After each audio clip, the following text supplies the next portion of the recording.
कहानी की शुरुआत होती है आरव नाम के एक युवा पत्रकार से। शहर में अपने करियर को लेकर जूझ रहा आरव सनसनीखेज खबरें ढूंढने के लिए मशहूर था।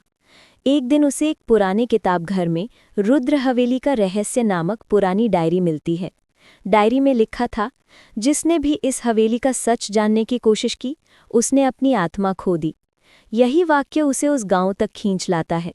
गांव के बुजुर्ग उसे बार बार चेतावनी देते हैं, बेटा वहां मत जाना, वहां रुद्र हवेली का श्राप है।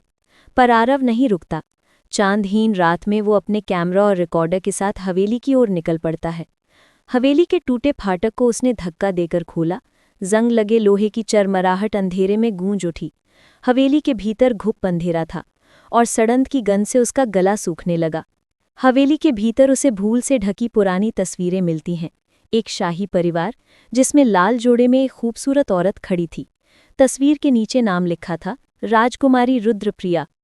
डायरी के अगले पन्नों में लिखा था कि रुद्र हवेली के मालिक राजा ने अपनी ही पत्नी पर जादू टोना का इल्जाम लगाकर उसे जिंदा दीवारों में चुनवा दिया था।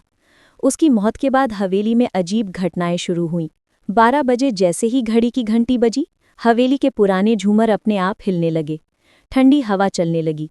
अचानक पीछे से पायल की छन छन आहट सुनाई दी। आरव ने मुड़कर देखा। सफ़ेद लिबास में लंबी बालों वाली एक औरत, आंखों में अंगारे जैसी चमक। उसकी धीमी आवाज़ गूंजी, क्यों आया है तू, मेरा दर्द देखने? आरव का दिल जोर जोर से धड़कने लगा। उसने टॉर्च उठाई, लेकिन रोशनी मंद पड़ गई। उस औरत का चेहरा धीरे धीरे डरावनी मुस्कान में बदल गया। औरत ने अपने लहूलुहान हाथों से दीवार की तरफ इशारा किया।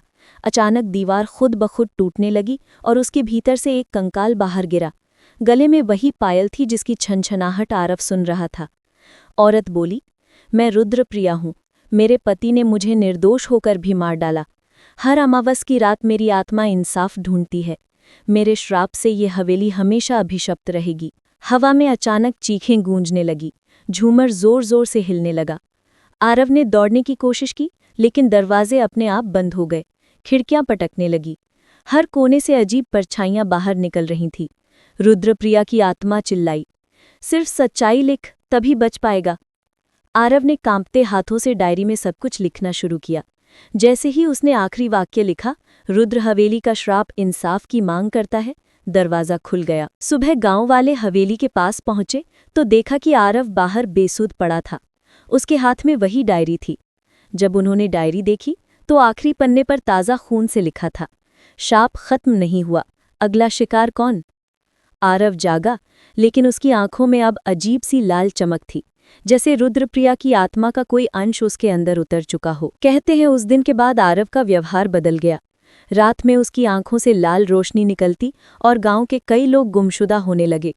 आज भी कुंवरपुर गांव में लोग रुद्र हवेली और उस पत्रकार का नाम लेने से डरते हैं।